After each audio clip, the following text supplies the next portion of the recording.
Good evening, I'm Vincent Makori. This is Africa 54. We begin in West Africa, where Chadian troops are amassing in northeastern Nigeria as they prepare for battle against the violent militant group Boko Haram. Battle-hardened Chadian forces in heavily armed pickup trucks scour the bush in northern Nigeria, the scene of regular attacks by the Nigerian terrorist group Boko Haram in recent months. It's where Chad says it killed 207 Boko Haram militants in fighting on February 24th. It's also where the Chadian military seized large quantities of small arms and ammunition and 2 pickup trucks. 1 Chadian soldier was killed and 9 others were wounded in the clashes near Gamburu. Niger, Cameroon and Chad have launched a regional military campaign to help Nigeria defeat the Boko Haram insurgency.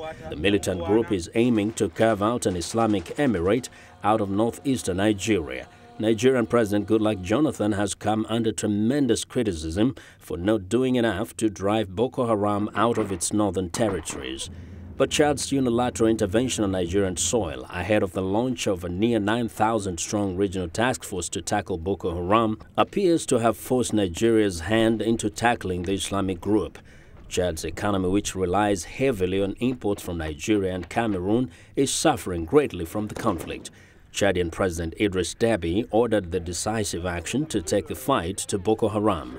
The spirit of the Chadian troops was boosted even higher upon returning to their base in Gamburu as the soldiers paraded their seized war spoils. It belongs to Boko Haram. The Chadian army took it from Boko Haram.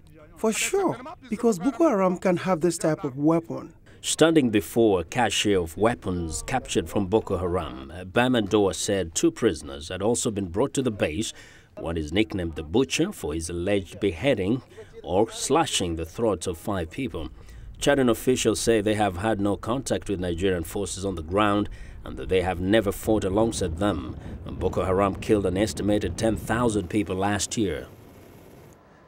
Well, the attacks by Boko Haram in northern Nigeria have caused a flood of refugees to arrive in Chad in recent weeks. Many of the refugees say they got stranded for weeks on islands in the middle of Lake Chad after boarding packed boats to escape militants attacking towns and villages. More than 3,000 Nigerian refugees now live in Dar es Salaam camp in Chad, where they depend on humanitarian aid to survive.